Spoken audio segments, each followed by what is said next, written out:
Ассалаумағалейкум баршаға. Бүгінгі сабақта апуай бөлшектерді оңлық бөлшектерге, ал оңлық бөлшектерді апуай бөлшектерге айландыру тәртібін үйренеміз. Алдыңғы сабақларда апуай бөлшектің жазуы һәм түрлерімен танысқан едік. Енді сондай апуай бөлшектер болады екен. Бөлімі 10 яки 100 яки ұлмалғанда бөлімі 10-ның дәрежесіне барып болған бөлшектер өзгеше ахаметке ие. Яғни бұндай апуай бөлшектерді оңлық бөлшек деп аталушы бөлшек көрінісін жазуға болады. Қазір бұны мысалдарда үйренеміз. Енді мысалдар түсінікті болу үшін бірінші қатарға дұрыс бөлшектерді, екінші қатарға надырыс бөлшектерді, ал үшінші қатарға аралас бөлшектерді жазып шықты. Қазір бұл апуай бөлшектерді оңлық бөлшектерге айландырамыз. Бірінші мысалдан бастаймыз. Міне бізде бірінші мысалда дұрыс бөлшек берілген. Енді бұл дұрыс бөлшекті оңлық бөлшекке айландыру үшін дұрыс бөлшекті оңлық бөлшекке айландырған уақытымызда бүтін бөлігі әрдайым 0 болады. 0 жазамыз, 0 бүтін.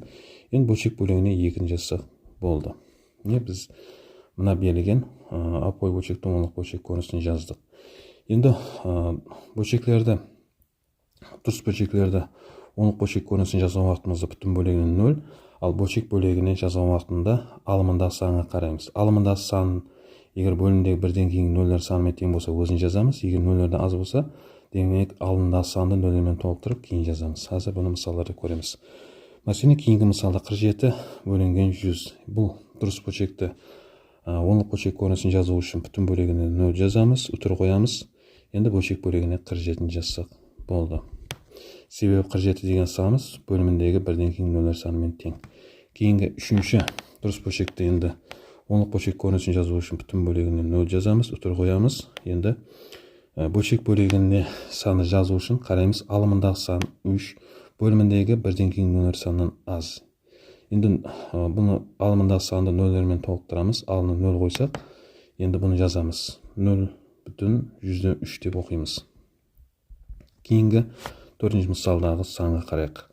Бұл дұрыс бөлшектің оңлық бөлшек көрінісін жазу үшін бүтін бөлігіне 0 жазамыз. Енді бөлшек бөлігіне саны жазу үшін үйлі деген сан бөліміндегі нөлдерден аз. Енді үйлі бірін алып 2-0 тіркейміз. Енді жазамыз 0, 0, үйлі 1. Яғни оқыған уақытымызда 0 бүтін 10 мыңнан үйлі 1 деп оқимыз. Берілген бұл дұрыс бөлшектерді оңлық бөлшектерге айландырдық. Енді надұрыс бөлшектерді оңлық бөлшектерге айландырамыз. Бірінші мысалдан бастайық. Бізде берілген бұл надұрыс бөлшекті енді оңлық бөлшекке айландыру үшін алымында санды берілгені бойынша жазамыз. Енді сан жазып болғанымыздан кейін бөліміндегі нөлдердің санын әкеліп шығып үтір қойымыз керек. Егер 1-0 болса, оң жақтан бір цифрдан кейін үтір қоямыз. Яғни 5 пен 3-дің ортасында демек үтір қойсақ болды. Демек оқыған уақытымызда 3,5 деп оқимыз. Кейінгі санымыз алымында санды берілгені бойынша жазамыз. Енді үтірді қойған уақытымызда бір нөлдердің санын әкеліп шығып қоямыз дедік. 1-0 болған үшін оң жақтан бір цифрдан кейін үтір қайырамыз. Яғни 1 менен 7-ның арасына үтір қоямыз. Бұл жерде үтірден кейінгі цифрлар саны бөліміндегі нөлдер санымен тең болу керек. Кейінгі санды, демек, кейінгі надұрыс бөлшекті оңлық бөлшекке айландыру үшін алымында санды берілгені бойынша жазамыз. 823 деп. Енді бөліміндегі нөлдер саны 2 болған үшін енді оң жақтан 2 цифрдан қайырамыз. 1, 2. Яғни 8 бен 2-ның арасына үтір қоямыз. Оқыған уақытында 8 бүтін 123 деп оқылады. Кейінгі санды берілгені бойынша жазамыз. 62, 14 деп. Енді бөлімдегі нөлдер саны 2, демек оң жақтан 2 цифрдан үтір қоямыз. 4, 1. Яғни 2 мен 1-дің арасына үтір қоямыз. Оқыған уақытында 62 бүтін 114 деп оқылады. Берілген бұл надұрыс бөлшектерді де оңлық бөлшектерге айландырдық. Енді аралас бөлшектерді оңлық бөлшектерге айландырамыз.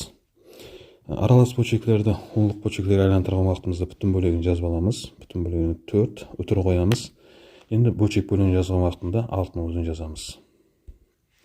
Кейінгі санымыз, демек, аралас бөлшектің бүтін бөлігі оңлық бөлшектің бүтін бөлігіне жазылады. 13 бүтін. Демек, енді бөлшек бөлігіне 42 жазамыз. Кейінгі үшінші мысалда, демек, аралас бөлшектің бүтін бөлігіне оңлық бөлшектің бүтін бөлігіне жазамыз. Енді бөлшек бөлігіне бұл Енді бөлшек бөлігін жазу үшін 8 бөліміндегі нөлердің санын аз нөлмен толықтырамыз. Сонда 0,5/8 болады. Кейінгі санымыз бұл аралас бөлшектің оңлық бөлшек көрінісін жазу үшін бүтін бөлігіне 7 жазамыз, үтір қоямыз. Енді бөлшек бөлігіне 3 0 болғаны үшін 4 тағында 2 0 тіркейміз. 0, 0, 4. Енді достар, бөлімі оның дәрежесінде болған апой бөлшектерді оңлық бөлшектерге айландырдық. Енді бөлімін оның дәрежесіне келтіруге болатұғын апой бөлшектерді оңлық бөлшектерге айландыруды көреміз. Оның үшін бізге мына кесте керек болады. Кестеге қарасақ, бұл жерде 10 деген санымыз 2 мен 5-тің көбеймесінен, 100 деген санымыз 4 мен 25-тің көбеймесінен, 1000 деген санымыз 8 мен 125-тің көбеймесінен келіп шығады. Бұл жердегі 4, 8 деген саламыз 2-лердің көбеймесінен түзілген саналар, 25, 125 деген саламыз болса, бұлар 5-лердің көбеймесінен түзілген саналар. Енді бөлімлері, егерде бөлшектің бөлімінде 2 һәм 2-лердің көбеймесінен түзілген саналар болса, олар 5-лермен толықтырамыз. Егер 5-лермен берілген болса, оларды 2-лермен толықтырамыз. Егер аралас берілген болса, қайсысы кем болса, соларды кемін толықтырып, оңлық бөлшек бөлімін оның дәрежесіне келтіріп, кейін оңлық бөлшектерге айландырамыз. Қазір бұны біріншісінен бастаймыз. Біріншісі, демек бөлшектің бөлімі 2 яки 2-лердің көбеймесінен түзілген сан берілсе, оларды 5-лермен толықтырамыз.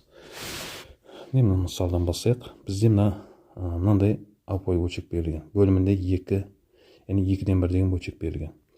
Енді бұл бөлшекті оңлық бөлшекке айландыру үшін қараймыз 2. Енді бұны бөлімінде 2 берілген үшін бұны 5-пен толықтырамыз. Ал мына бөлімнен 5-ті көбейтеміз. Көбейтуді орындаймыз. 1-ге 5-ті көбейтсек 5, алымы бөліміне 2 5 көбейтсек 10. Енді бөлімін 10-ға келтіріп, енді қалған жағында бұл апой бөлшектің оңлық бөлшек көрінісін жазу қиын болмайды. Жазамыз 0,5 болады. Кейінгі мысалда бөлімі 4, яғни 2-лердің көбеймесінен түзілген. Енді бөлім демек 5-лермен толықтыруымыз керек. Кестеге қараймыз 4, бізге 25 керек болады. Ал мына һәм бөліміне 25 көбейтеміз. Көбейтуді орындаймыз. Бөлімін 4-ге 25 көбейтсек 100, 3-ге 25 көбейтеміз 75. Енді қалған жағында оңлық бөлшекке айландыру қиын болмайды. Бұны 0,175 деп жазамыз. Кейінгі санға қарайық. Бұл жерде бөлімі 8. Бөлімі демек 2-лердің көбеймесінен түзілген, енді 5-лермен толықтыруымыз керек. Кестеге қараймыз 8. Бізге 125 керек болады. Ал мына һәм бөліміне 125 көбейтеміз. 5-ге 125 көбейтсек 625, бөлімінде 8 мен 125 көбейтсек 1000 болады. Демек енді оңлық бөлшекке айландыру үшін бүтін бөлігіне 0 жазамыз, бөлшек бөлігіне 625 жазамыз. Бөлімі 2 һәм 2-лерменен көбеймесінен түзілген апой бөлшектерді оңлық бөлшекке айландырдық. Енді екіншісі, бөлшектің бөлімінде 5 яки 5-лердің көбеймесінен түзілген сан берілсе, 2-лермен толықтырамыз. Мысалда бізде 5-тен 3 деген бөлшек берілген, бөлімі 5. Енді 2-мен толықтыруымыз керек. Алымына бөліміне 2-ні көбейтеміз. 3-ге 2-ні көбейтсек, алымы 6, бөлімі 10 болады. Енді оңлық бөлшек көрінісін жазамыз. 0,6 болады. Кейінгі бөлшегіміз бөлімінде 25. Бөлімде 25 болса, демек кестеге қараймыз, бізге 4 керек болады. Алымына бөліміне 4 көбейтеміз. Бөлімі 100-ге келеді сонда. 7-ге 4 көбейтеміз, алымы 28, бөлімі 100 болады. Бөлімін оның дәрежесіне келтірдік. Енді оңлық бөлшек көрінісін жазамыз. 0,128 болады. Кейінгі бөлшек бөлімі 125. 125 болса, 5-лер берілген, енді 2-лермен толықтырамыз. Кестеге қараймыз, 125, енді 8-мен толықтыруымыз керек. Алымына бөліміне 8-ді көбейтеміз. 9-ға 8 көбейтсек 72, бөліміне енді 125 8-ге көбейтеміз, 1000 болады. Тең. Демек 72 дегеніміз бөліміндегі нөлердің санын аз, алдына 0 қойып, 0,1000-72 деп оңлық бөлшек көрінісін жазсақ болады екен. Енді үшіншісі, енді бөлімінде 2 һәм 5-лердің көбеймесінен түзілген сан берілсе, кемін толықтырамыз. Мысалда көрейік. Мысалда бізде 20-дан 7 деген мындай апой бөлчек берілген. 20 деген санымыз бұл 4 пенен 5-тің көбеймесінен түзілген. 4 дегеніміз 2, 1 дана 5. Демек бізге және бір 5 керек болады. Себебі кемі бұл жерде 5. Бұл жерде 4 дегеніміз 2, 2. Бұл жерде 5-іміз 1 дана 5. Және 1 5 пен толықтыруымыз керек. Бұл жерде кем 5 болған үшін алымына бөліне 5 көбейтеміз. 5-ке 7-ні көбейтсек 35 болады. Бөлімі 25 көбейтеміз 100 болады. Не бөлімін оның дәрежесіне келтірдік. Енді оңлық бөлшек көрінісін жазамыз. 0,135 болады. Кейін мысалда не бөлімі 250. 250 деген санымыз ол 2 көбейтілген 125-тен түзілген сан. 2 1 дана 2 125 дегеніміз 3 5-тен көбейместен түзілген сан. Демек бұл 250 деген санымыз 2 125-тен түзілген, 125 деген 3 5. 3 5 1 2. Демек кемі 2. 2-ні біз және толықтыруымыз керек. Бізге 4 керек болады. Алымына бөлімін 4 көбейтеміз. 4-ке 11 көбейтсек 44. Бөліміне енді 254-ке көбейтеміз 1000. 44 алына 1 0 қоямыз. 0,044. Яғни 0,1000-дан 44 болады. Енді достар, бөлімін оның дәрежесіне келтіріп болатын бөлшектерді оңлық бөлшектерге айландырдық. Енді оңлық бөлшектерді апой бөлшектерге айландыруды көреміз. Бірінші мысалдан бастаймыз. Мына берілген 0,7 деген бұл оңлық бөлшекті апой бөлшек көрінісін жазу үшін, егер бүтін бөлігі 0 болса, апой бөлшек көрінісін жазған уақытымызда дұрыс бөлшек болады. Бөлшек сызамыз. Алымына 7 жазамыз. Бөліміне үтірден кейін бір цифр, демек 0 сап қойсақ болды. Кейінгі екінші мысалда бұл оңлық бөлшекті апой бөлшек көрінісін жазу үшін бөлшек сызамыз. Алымына 83 жазамыз. Бөліміне 2 цифр болған үшін 100 саламыз. Яғни 2 0. Кейінгі үшінші мысалда 0,1000-дан 5. Алымына 5 жазамыз. 5 таны 0 жазу шарт емес. Енді бөліміне үтірден кейін 3 цифр болған үшін 3 оңлықтың көбеймесінен түзілген сан, яғни 1000 жазамыз.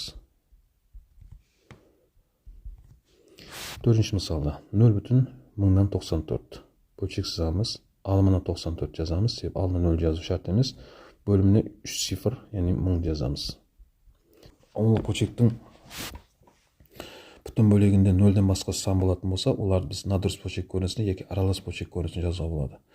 Әзір біз баста надұрыс бөлшек көрінісіне, кейін аралас бөлшек көрінісіне жазуды көреміз. 2,4 деген бұл оңлық бөлшекті апай бөлшек көрінісіне жазу үшін баста надұрыс бөлшек көрінісіне жазамыз, бөлшек сызамыз. Енді бұл оңлық бөлшектің бүтін бөлігі һәм бөлшек бөлігінің санын бірлестіріп, алымына 24 жазамыз. Бөліміне енді бір цифр, үтірден кейін бір цифр болған үшін 10 жазамыз. Енді бұны аралас бөлшек көрінісіне жазуға да болады. Оның үшін енді оңлық бөлшектің бүтін бөлігіндегі санын жазамыз. Бөлшек сызамыз. Енді алымына 4, бөліміне 10 жазамыз. Екінші мысалда 7,162 деген санды апой бөлшек көрінісін жазу үшін бірінші надұрыс бөлшек көрінісін жазамыз. Бөлшек сызамыз. 7 менен 62-ні бірлестіріп 762 деп жазамыз алымына. Бөліміне үтірден кейін 2 цифр, бөліміне 100 саламыз. Тең. Енді аралас бөлшек көрінісін жазу үшін 7-ні жазамыз. Бөлшек сызамыз. Алымына 62, бөліміне 100 жазамыз.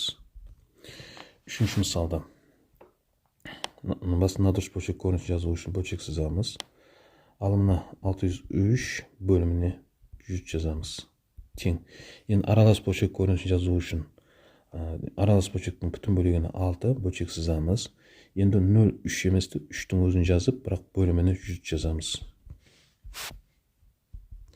Төртінші мысалда 29,1000-дан 1 деген санды апой бөлшек көрінісін жазу үшін бөлшек сызамыз. Алымына 29,001 жазамыз. Енді бөліміне үтірден кейін 3 цифр болған үшін 1000 жазамыз. Тең. Енді аралас бөлшек көрінісін жазу үшін бүтін бөлігіне 29, бөлшек сызамыз. Алымына 1, бөліміне 1000 жазамыз.